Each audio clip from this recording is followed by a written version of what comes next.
What is up, guys? Mcdoubles back here with a brand new video, and in this video we're going to go over brand new changes to Project Ascension, talk about boosting and how I just got that removed from the game on accident, and also play a brand new guy 1 to 60, see if we nail a perfect build, and have fun all along the way. So hope you guys enjoy the video. Let's jump right in.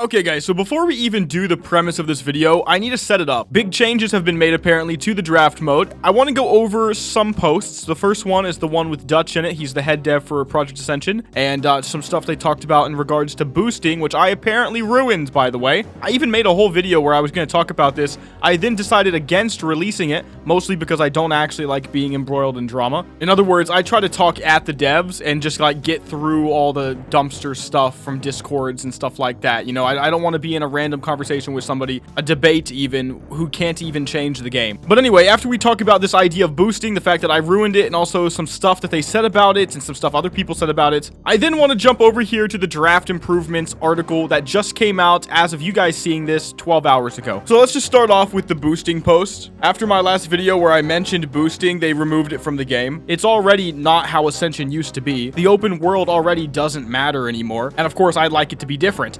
But if it's not going to be different, and until these changes I thought it wouldn't be, and maybe it still won't be, but we will see together. But if it's going to be the way that it is, to where you can go 22 prestiges and get literally nothing that's even playable by any standards, because I didn't get a single spell required to play a build, why not just let it be automated so that some dude, I can give him 75G and they run me through it? Now, I was hoping one of two things would happen by me bringing it up. Either number one, I take the L, Ascension is just the way it is now, and I get boosted now, and I can pay for it in game. Number two, though, is that the devs go, oh shit, and that's actually what happened, and they said, oh no, that's not good. So Dutch says some additional changes are coming to coincide with the change to prevent overt boosting. So if you don't know, they already changed it to where a level 60 cannot queue with anybody now in the scaling dungeons between the levels of 15 and 59. However, he's making himself clear here. He says AFKing while getting boosted by a level 60 cannot be a means of progression on Ascension. The game plan is this right now. Number one, there will be a rollout of a few random enchants that are similar to Fan of Knives. They will be lesser versions of some AoE spells. So in other words, guys, they added like a baby blizzard. I think they added a baby flame strike. So a bunch of baby AoE spells, and they actually added a level 1 trinket. And he talks about this on number 2. A level 1 trinket is being added to Nozdormu to allow people to apply these and other enchants at level 1 to provide you new ways to level in the dungeon prestige arena. So it's not just spamming arcane explosion. We'll see how good that stuff is. I think this is all really weird. It's all really band-aidy. I don't like these types of changes, but if it does make things better, okay. He also says leveling scaling is going to be fixed to scale more properly from 15 to 60. It is basically just broken right now. I appreciate the transparency. He says there is a big draft logic shift in the works that will address the biggest pain points in a variety of abilities you see in your drafts. High-level ability lucky cards not being effective being one example. That's great. I make fun of the lucky card system constantly because it's bad, and they say this should lower the need to prestige quite substantially. That's probably the biggest thing, and I'm looking at alternatives to encourage open world leveling again after we do all of this stuff. Now, this is big. Cheese Whiz says, what have you considered for the open world changes? And Dutch says, I've prototyped the idea of an open world prestige zone where the entire zone, or perhaps a set of zones, would scale up to 1 to 60. So you could do a quest run in different zones on different days, and everyone would be in these zones. And specifically, I think that this idea would be perfect for high-risk levelers. Overall, I don't want boosting to be a thing, but of course, if it was going to be the case that WoW is the way it is, Ascension in this regard, boosting would be better than not having it. That's where the next post comes in. Because as far as I can see, they don't want Ascension to be the way it is right now, so they're creating some draft improvements as the beginning of this. I'm going to play one of my characters. I'm going to play a brand new build. We're going to go 1 to 60. We're going to see if it feels any better, but let's see what the changes even are first. So we've got draft improvements, level scaling fixes, and what is this? New leveling epic enchants, which we just talked about. They say this update rolls out a draft logic shift that will address the biggest pain points in the variety of abilities you see in your drafts. This should lower the emphasis on prestige substantially and increase the effectiveness of lucky cards for higher ability spells. I like both of these parts of this sentence. To lower the amount of prestiges, but also increase the effectiveness of lucky cards sounds correct. So their draft logic improvements aim to do the following: ensure a higher variety of abilities show up across your draft, increase the variety seen in card swaps, big good, ensure different level requirement lucky cards have a more consistent chance to roll, that's good. A big F was that higher higher level lucky cards just were irrelevant. Decrease the need to prestige by increasing the effectiveness of a Hands of Fate, and increase your chance to find core common abilities that you need while leveling. Okay, we'll see.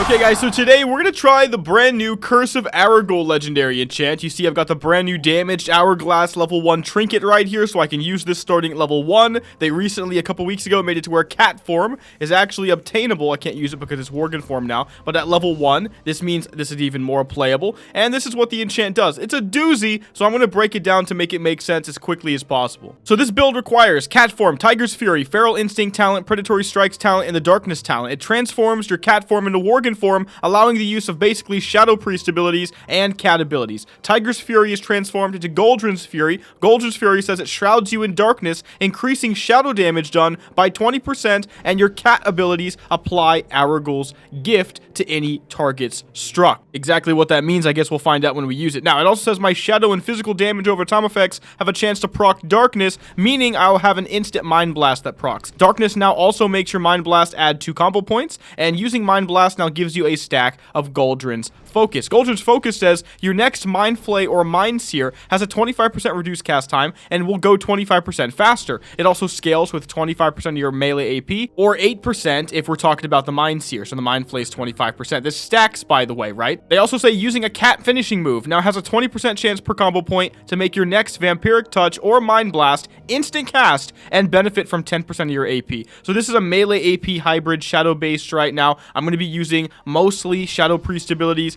but building combo points with things like Mind Blast. Maybe the Rake and Rip and maybe Claw or Mangle are required just to get the combo points. We will see. Lastly, though, it says your Feral Instinct capstone is transformed into Worgen Instinct. Going on down, it says Worgen Instinct reduces the cooldown of Goldrin's Fury by 6 seconds per damage instance of Mind Flay. So in other words, as Mind Flay does damage, Goldrin's Fury will go down by 6 seconds in cooldown, so we can actually hopefully get that 20% shadow damage up constantly. Now, guys, I've also got my hands on the Lesser Mind Sear enchant. We're going to be trying it because Mind Sear does obviously have something to do with this build, and I just want to show you guys what I've encountered with it so far. Then what we're going to do is just figure out how we're going to get to 60, whether it's a normal run or whether we find a brand new type of group 1 to 60. But let's just say I horn all of these piggies right here, and okay, so I've got 4. We'll start just trying to get up all these Shadow Word Pains on them. This one's the last one. I'll Lesser Mind Sear.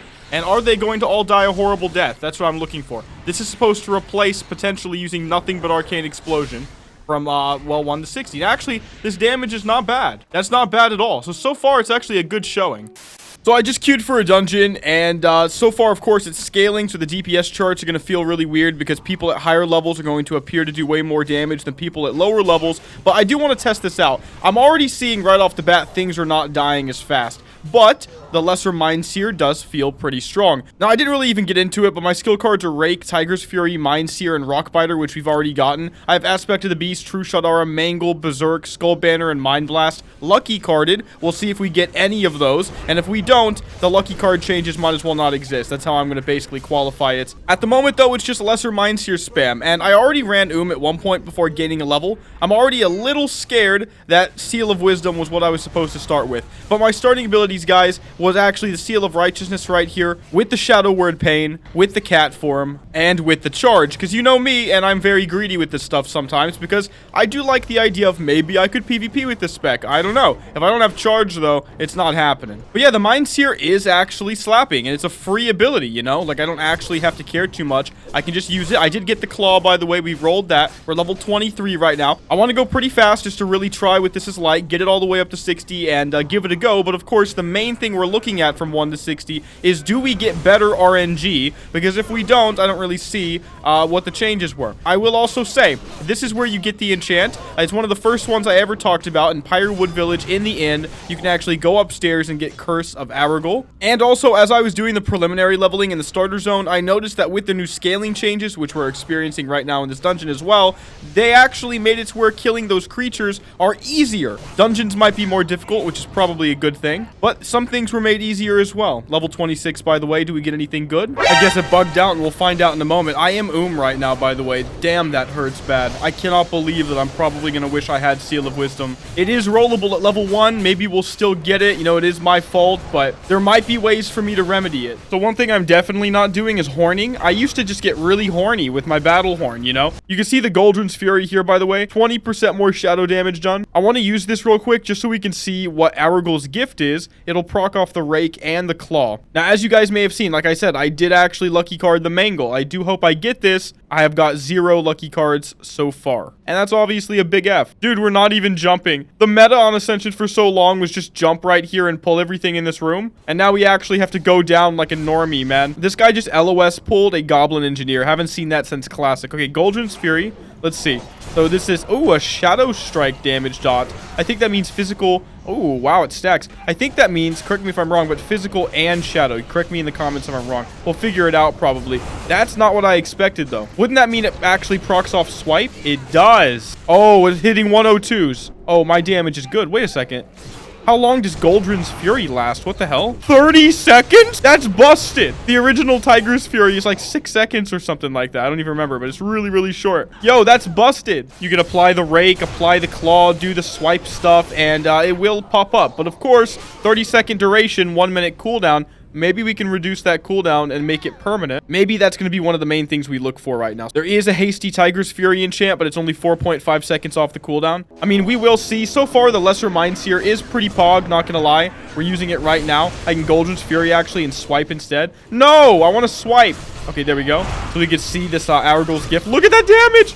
Oh my god, it's just freaking racking up, dude. Yeah, this is going to be really, really strong, guys. Like, I'm actually in shadow form right now as well when I have that up. That's really cool. All right, so we can rake this guy, spam the Claw. How high does it stack? I guess the world may never know because the duration of the buff is now gone. But again, this is all kind of horrible if we don't have a viable build at max, or at least something that we can look at and say, yeah, that's playable, which basically means I need to land all of the key spells. I gotta say, some people said they don't like that you use your weapon in Worgen form. I think it's amazing. The fact that I get to wield my weapon is freaking amazing. I love it. Okay, we're ending it, guys, at level 37 here. Fizzle, garbage. Keep getting these garbage interrupts, man. These are the brand new ones for PvE only. I really don't like them being in the epic slot, just to be real. Maybe they should have just been commons or something. They're not that powerful. They just make you feel bad. And we have Flame Strike and Mark of the Wild. I'll take that. Okay.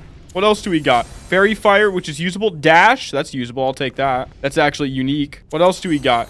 We have Ice Block, Mind Flay. Wait a second, isn't Mind Flay usable? Transforms you into a Worgen, which allows the use of Mind Blast, Shadow Word Pain, Shadow Word Death, Devouring Plague, Mind Sear, Vampiric Touch, Shadow Fiend, and Mind Flay. Okay, that's usable. I'll take it. Probably pretty pog, actually, and all garbage, but I'll take the Healing Touch. That's actually not bad. Crazy thing is, stuff like that, the traditional cat stuff, is still going to work, I would assume. Predatory Strikes, therefore giving me a free Healing Touch after, let's say, a Rip or a Ferocious Bite. We've also got Travel Form. No thank you, I think. Let's go Exo. Garbage. Okay, let's keep leveling. Yo, I'll be real. I'm surprised that this is actually not staged somehow. I just got Seal of Wisdom offered to me off a reroll at level 37. So, wow. Okay, that's actually a really big plus. We have one more reroll, by the way. Tracking Mastery, SS Shred. Nah, I'll pass on that. But okay, nice. 1 hour later. So let's make a long story short, guys. I went ahead and I did the rest of my leveling. I did do some BGs, so I did actually get to utilize Charge. And yeah, it was actually kind of fun. It was mostly flag capping, though, because I was way faster than everybody else. Worgen form is still cat form, and that means, as you guys can see, I can still utilize Feral Swiftness for 30% more movement speed. This was extremely fun for me. I used it so much in all these different flag capping BG maps I just happened to get into, and I was able to level to 60 basically exclusively through BGs. I am proud to say, men and women of this channel, that I acquired literally 0 lucky cards, except for Mind Blast, which we all know doesn't count. So I don't know what they were talking about with lucky card changes, but I gotta be honest, if I don't get a single rare or epic lucky card that I lucky carded, then what the hell's the point? Literally, if I had gotten one of them, I could have at least said to you guys, well, you know, it's better than 0. I can't even say that, bro. And so here I am, max level, realizing that I leveled this on the wrong guy because this is my strength-based character, lol.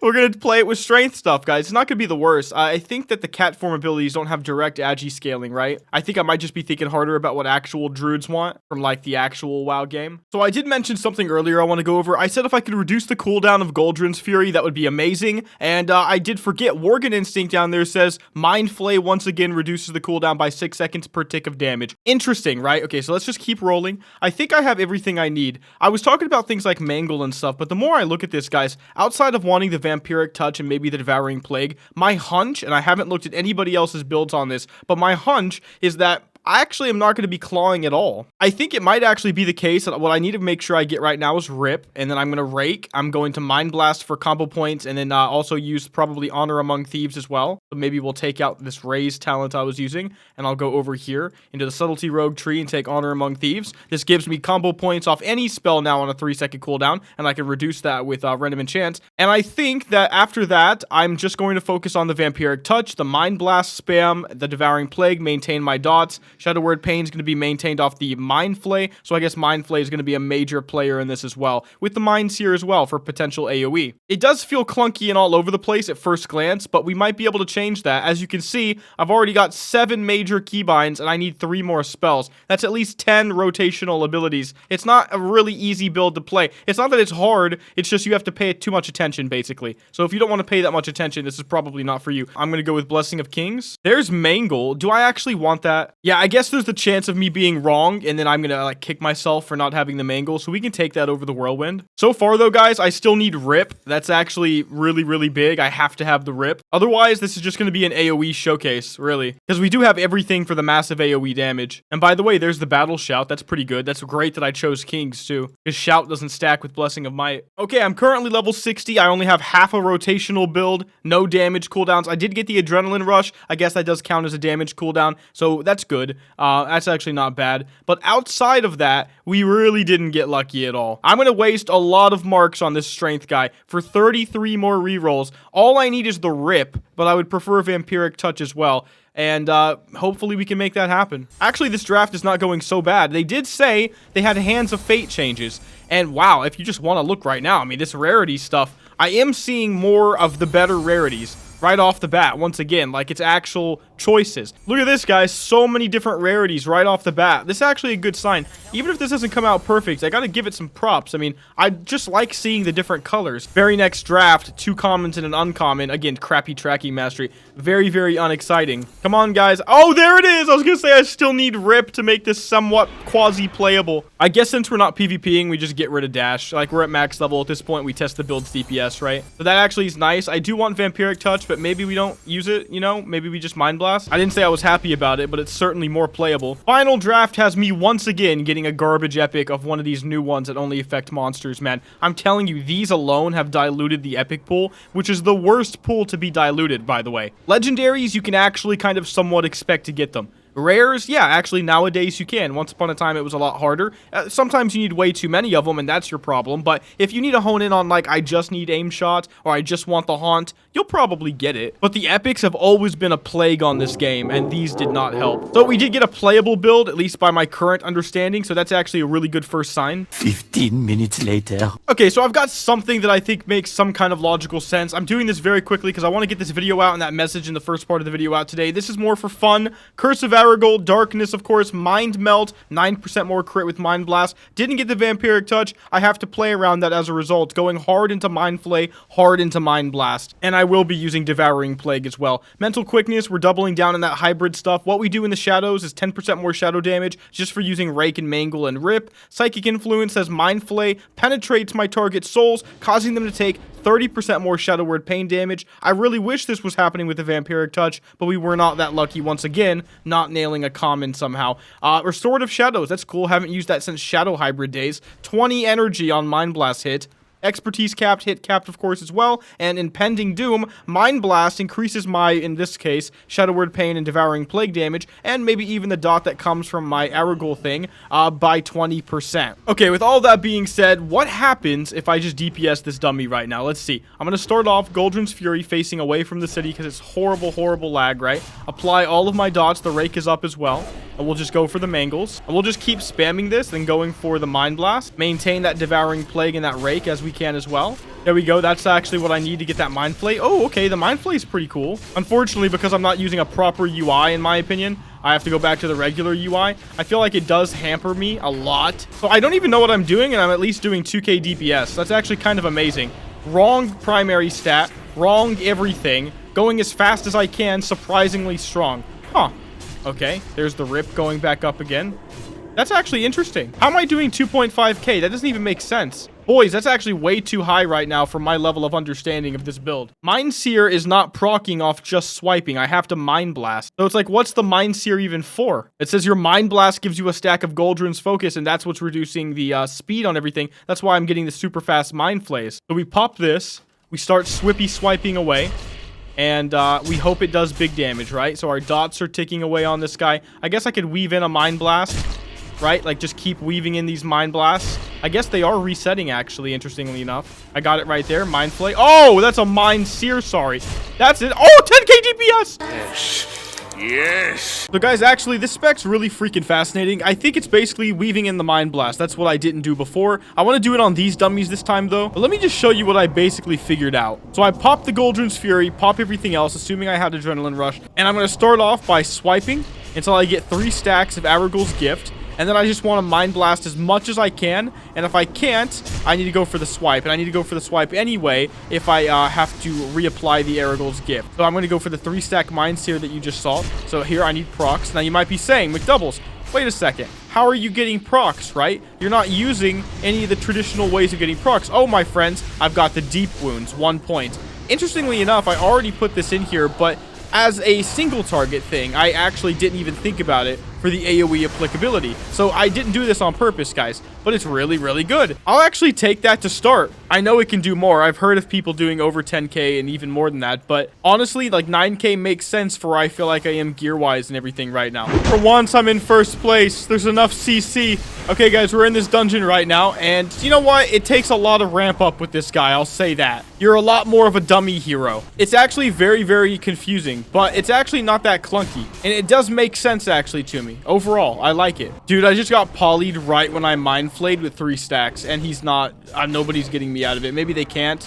Dude, poly'd again. I popped all my cooldowns. This can't be happening right now. Oh, it happened. My entire group ended up leaving. Holy crap, dudes. Honestly, DPS was not too bad, though. Let's queue up for another one. These are mythics now. Okay, so I think I figured out basically a better way to do AoE, especially when you don't have a lot of time. You pop the Goldrun's Fury, you do the swipe, you just build up your dots, and I think you just go for the Mind Sear. Like, you can do the Mind Blast if you have to, but just maintaining the dots, actually, not letting them roll off the way I just did, and then going for the Mind Sear seems to be good enough. And you can see I'm in first place, by the way. So, I mean, like, even with mistakes, like, it's obviously extremely good just using that as a basic combo. As long as you have Seal of Wisdom, you shouldn't have mana problems, I'm pretty sure. Because right now, my swipes and mangles and stuff, it's like procking, it's force procking it. So this is making a lot more sense to me now. So let's try it again. Goldrun's Fury with the swipe. I'm stunned, obviously. Why not? Why not the guy that's not recording? Anyway, swipe again, into the Mind Sear. And let's just see where our DPS goes. I'm not going to look at it, but you guys obviously could.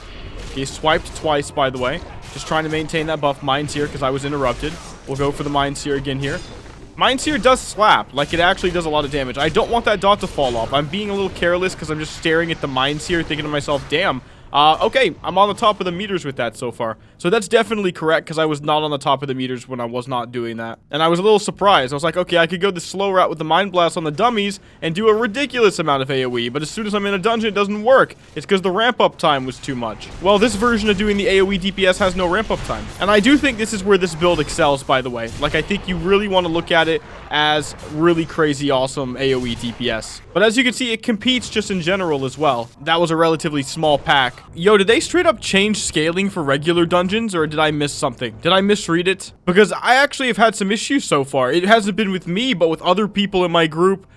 Typically the tank now dying, the tanks are just getting shredded, and then obviously everybody rage quits because on Ascension they're all babied, including me, by the way, and we're all used to super easy fast runs where nobody ever dies unless you're in Mythic Plus. But this is obviously not that. This is Mythic 0, bro. Guys, I feel like this is such an insane predicament to be in. I've actually been in like a handful right now of dungeons, but they actually keep disbanding before it ends. So I guess we go to Burning Steps and we do this daily real quick. We could play the build a little bit too, and maybe we'll get something from the call board cache. Like I said, this is going to be a shorter video. Curse of Arugal is pretty fun. It's interesting. But the main thing was, can we end up with a viable version of any build, quite frankly? That's kind of random in that regard. With the new changes, or is it actually going to take multiple prestiges to get a viable build because of something like a common ability? And it turns out I am missing a common ability, Vampiric Touch.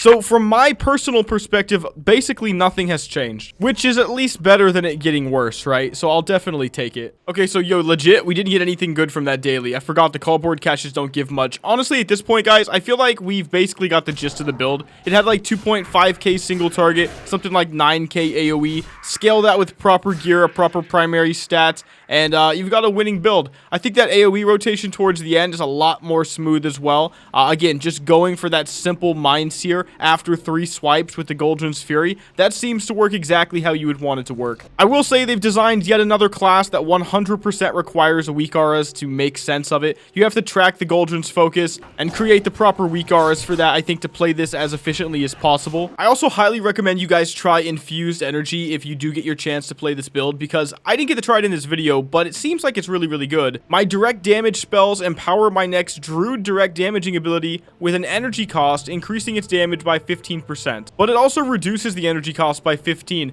and this is insane because it could work with swipe. So you could get way more damage off with just one epic enchant. So that's actually really good. I recommend you give that a good shot. I think that's going to bring your DPS up. And you can basically do everything else the same. Just make sure you land that vampiric touch. This is just more of a side rail thing. I wanted to do something different. Also, just kind of get this build under my belt so I understand basically how it works and what its potential is. And if you do want to see more of this build, you can just let me know. Otherwise, of course, we'll be moving on to different builds. But real quick, here's what we're basically doing. I put up my dots right with the Devouring Plague. I can then go for the Rake. I could build up combo points theoretically as well. That guy died, but then that would give me the Rip. At that point, I start Mind Blasting. I guess I could also start with Mind Blast. This is going to start building my Goldrin's Focus. By bleeding my target, I'm proccing Darkness, which is resetting the cooldown of Mind Blast. And that's basically the premise of the build right there, in fact. Getting those bleeds off to go hand in hand with your shadow spells to reset your Mind Blast and make it go hard so that you can get off a really big Mind Flay like this.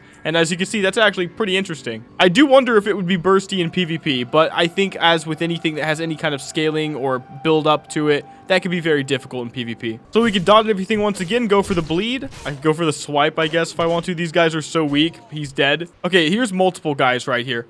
We pop Goldrin's Fury, we swipe them, get it up 3 times, and let's go for the Mind Sear.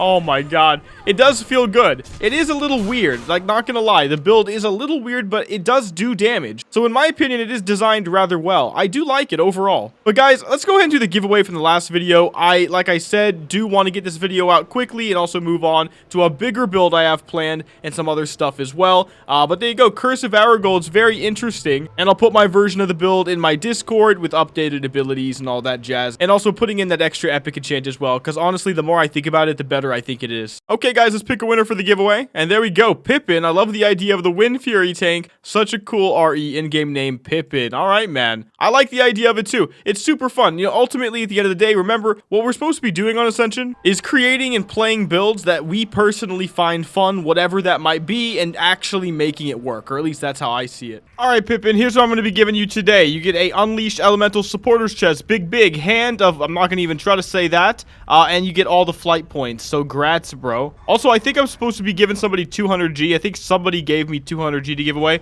Because I don't want to accidentally spend it and forget about it and therefore steal it, I'm just going to send you 200G now. So now that guy, whoever he is, he's like, okay, I got you. There we go, Pippin. Grats. Once again, leave your in-game name in the comment section below and I'll give more cool stuff out to somebody in the next Ascension video. But okay, guys, apparently the guild has 121 guild members online right now. Although, this guy says it's 199, so I don't know who's bugged, because actually, yeah, it does show 199 until you take that off, and then it says 120. Maybe there's something weird going on there. But there is a lot of people online, 2120 guild members, guild's going great. But this is the build, man. I thought it was really fun. I actually think that the build I showed you guys and the DPS I showed you guys was way higher than I actually thought it was going to be. And as a result of that, I feel less bad about this being a shorter video. It's definitely a good build. I do wish the dungeons and stuff had gone better, but I do think it's indicative of where we are right now, and that's why it's worth showing. At the end of the day, some changes have been made. Has it been easier to roll a build? No, not really, not from my perspective.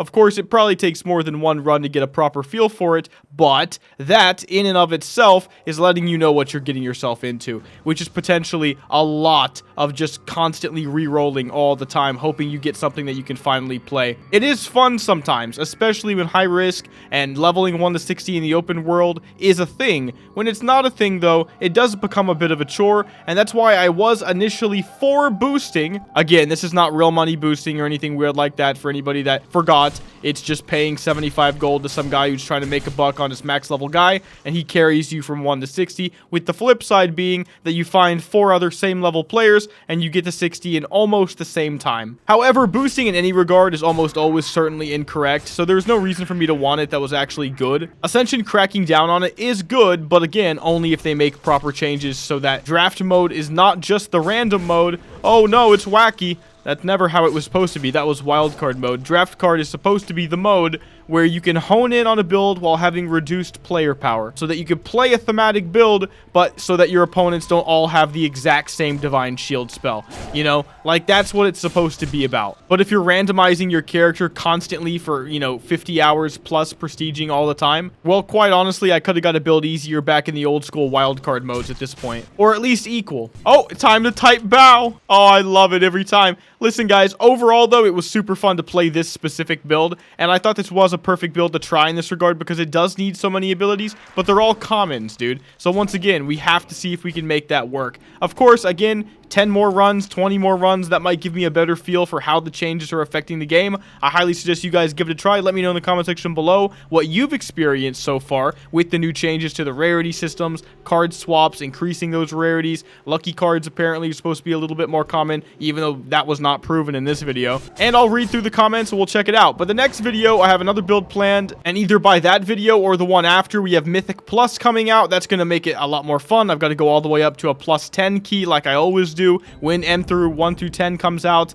and that should be great. We'll have an actual build for that. So hope you guys enjoyed the video. If you did, make sure to give it a like and to subscribe, and I'll see you guys in the next one. Mcdoubles out.